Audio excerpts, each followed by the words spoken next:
Now let's turn to Formula One, and Britain's Lando Norris has won the Drivers' Championship for the first time. The 26-year-old secured the title by finishing third at the season-ending Abu Dhabi Grand Prix.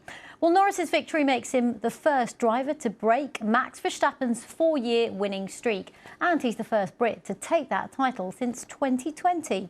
Well, the BBC's Andrew Benson has been speaking to Lando Norris the day after his championship victory. Let's have a listen.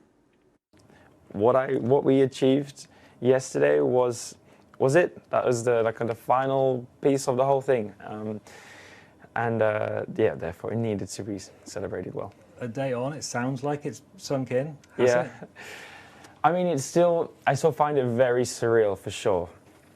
I was just by the pool earlier,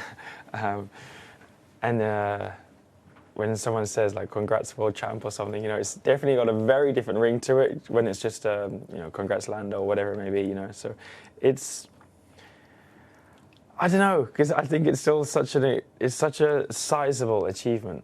I think 35th driver, I think, to do it, like 35 in the world, and I got to be one of them, So. And 11 Britons. And 11 Brits. Brits are doing well. The Brits have always done well in the Formula One chain. So, no, I'm proud also that some incredible people, some that I'm still racing against on the grid now, a good amount of them actually. And of course for the Brits, for my name to be alongside them is pretty incredible. Back home, I don't know whether you're aware, but like mums were crying, kids were crying. Do you feel like a British national sporting hero? I would love to be. I think that's certainly something that I would enjoy. That's definitely part of the connection of what makes me enjoy doing what I'm doing, is knowing the effect that I have on my team, my family, all of those people. And when you have then again the same thing, not just in fans but a country.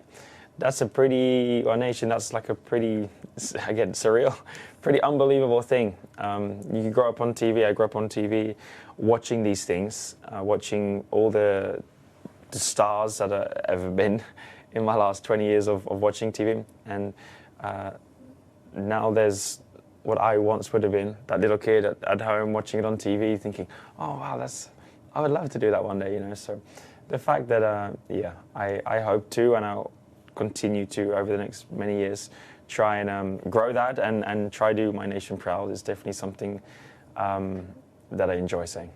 Obviously it's a time of great happiness and satisfaction, yeah. But I would imagine it's also a time of reflection. Yeah. Your mum was talking on the BBC last night after you won about the sacrifices you've made as a Sure. family, particularly personal time together. How do you think about all that now that you've finally achieved your ambition? Look, everything's different for everyone. So, the sacrifices we've made is just they're very different sacrifices to what other people in the world might have made. I don't want anyone to kind of feel sorry for me or do any of those kind of things. But still, as a family, you want to be together, you want to spend time together, and that's something we've not really done a lot of, since I started when I was like 7, 8 years old. My dad was taking me everywhere. I spent a lot more time with my dad than I did with my mum. My mum was at home looking after my sisters. So for that whole journey, for all that time away, all the travel, I see my mum 20 days a year, maybe, something like that, which is not a lot. My mum wishes she saw me a lot more.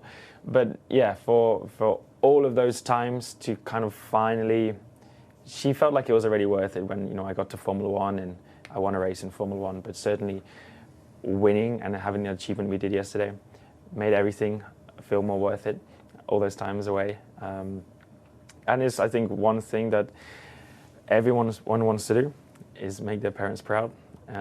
So the fact I got to do that yesterday, I hope it make them even more proud, is the best thing you can ask for. The BBC's Andrew Benson speaking there to championship winner Lando Norris.